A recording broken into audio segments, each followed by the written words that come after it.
ప్రియమైన దేవుని సహోదరి సహోదరుడా, ప్రభువైన యేసుక్రీస్తు వారి నామం పేరిట మీ అందరికీ శుభవందనాలు. మరి ఒక శ్రేష్టమైన దినమును ప్రభు మనకు అనుగ్రహించినందుకై దేవునికి మహిమ కలుగును గాక. ఉదయ కాలము పరిశుద్ధ గ్రంథములో నుంచి యోహాను సువార్త 2వ అధ్యాయం 5వ వచనాన్ని ధ్యానాంశంగా తీసుకుందాం. ఆయన మీతో చెప్పినది చేయుడి అనే లేఖనాలు సెలవిస్తున్నాయి. ప్రియుడా, ఆ దినముల్లో ప్రభువైన యేసుక్రీస్తు వారు ఆయన శిష్యులను మరి కానాను పెండ్లి విందుకి ఆహ్వానించారు.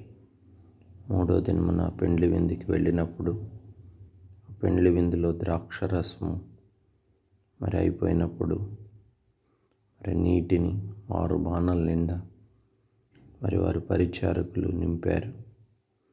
అశుద్ధీకరణ ఆచారం ప్రకారం వారు పెండ్లి విందులో ద్రాక్షరసం ఇవ్వటకు వారికి ఆచారం.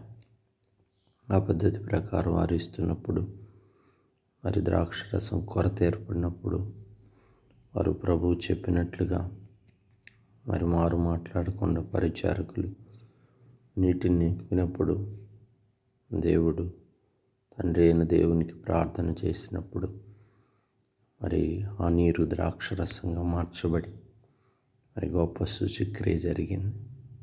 అప్పుడు దేవుడు మహిమపరచబడ్డాడు. మరి ఆయన శిష్యులు కూడా ఆయన యందు విశ్వాసం ఉంచారు.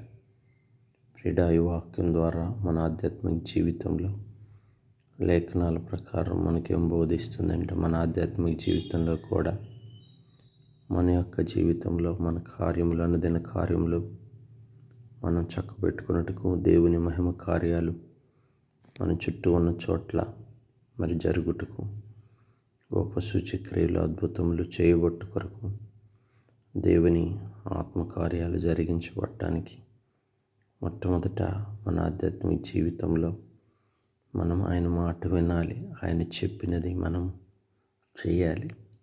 ఆయన చెప్పినది చేసే అనుభవం మనం కలిగి ఉంటే, అనగా ఆయన చిత్త ప్రకారం ఆయన మాట చొప్పున మనము చేసేవారు ఉంటే మహత్కార్యములు, సూచక్రియలు, గొప్ప కార్యాలు మన జీవితాల్లో కూడా జరిగే అనుభవాన్ని మనం పొందుతాం.